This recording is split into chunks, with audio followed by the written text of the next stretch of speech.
তুমি যে কোশ্চেনটা আছে এসআইতে তাপ পরিতাঙ্কের একক কী, এখানে 4টে অপশন আছে। তো প্রথমে তোমরা চেষ্টা করো, তারপর আমি বলে দেবো। তো উত্তরটা দেখে না, এটা হবে অপশন সি এরটা। তারপরে বলেছে θ1 মাইনাস θ2 বাই ডি রাশিটি হলো ড্যাশ। এর উত্তর আমরা দেখে নেব। এর উত্তর হবে উষ্ণতার নতিমাত্রা। তারপরে কোশ্চেন হচ্ছে জে পার সি হলো ড্যাশ, এটা হবে ভি। 9 × 10⁹ ESU আধান সমান কত কুলম্ব? সি কিন্তু সেলসিয়াস নয়, কুলম্ব। 3 × 10⁹ ESU আধান সমান হচ্ছে 1 কুলম্ব, তার মানে এটা হবে 3 কুলম্ব। তারপরে বলেছে কোনটির আয়নন শক্তি সর্বাধিক? Cl Br IF, উত্তরটা হবে এ ফ্লোরিন। আয়নন শক্তি বা ইভি কত? 17.42। তারপরে বলেছে ক্ষয়রোধী ধাতু হলো ড্যাশ, এটা হবে Mg ম্যাঙ্গানিজ। রয়েছে রট আয়রনের কার্বনের পরিমাণ কত? এটা হচ্ছে 0.1 থেকে 0.15%। কোন ধরনের লোহায় মরচে পড়ে না? বিশুদ্ধ লোহায় মরচে পড়ে না। সিএফসির পুরো নাম কি? খুব ইম্পর্টেন্ট কোশ্চেন, ক্লোরোফ্লুরোকার্বন। পেট্রোলিয়াম থেকে একটা প্রাপ্ত কঠিন জ্বালানির নাম লেখো বা উদাহরণ দাও, খুবই এটা ইম্পর্টেন্ট, অনেকেই জানে না। তো উত্তরটা দেখে নাও, উত্তরটা হবে কোক।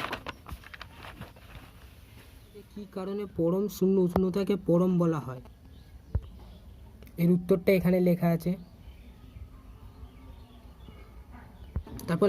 তারপরে একটা অঙ্ক আছে, সাধারণ উষ্ণতায় 23 গ্রাম Na জলের সঙ্গে বিক্রিয়া করে কত গ্রাম NaOH উৎপন্ন করবে? Na হচ্ছে 23 ও 16 H1।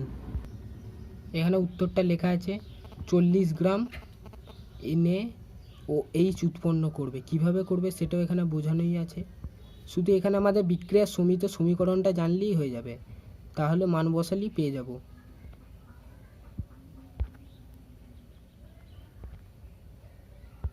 তারপরে 20 গ্রাম অক্সিজেন পাওয়ার জন্য কত গ্রাম পটাশিয়াম ক্লোরাইড প্রয়োজন? K 39, Cl 35.5।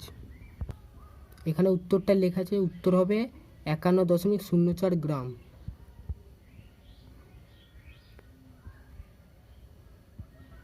তারপর কোশ্চেন হচ্ছে মরচে নিবারণের উপায়গুলি লেখো। এখানে মরচে নিবারণের অনেক কটা উপায় লেখা আছে, তোমরা যে কোনো 3টে লিখে নাও। এবার আসি শেষ প্রশ্নে, দীর্ঘ পর্যায় সারণীর ত্রুটিগুলি লেখো। খুবই গুরুত্বপূর্ণ প্রশ্ন। দীর্ঘ পর্যায় সারণীর কয়েকটি ত্রুটি হলো এইগুলো, 3টে লেখা আছে, তো 3টেই লিখতে হবে। বন্ধুরা, আজকের আমার এই ভিডিওটা খুব ভালো লেগেছে, তাহলে এক্ষুনি আমার চ্যানেলে লাইক, শেয়ার এবং সাবস্ক্রাইব করে দাও।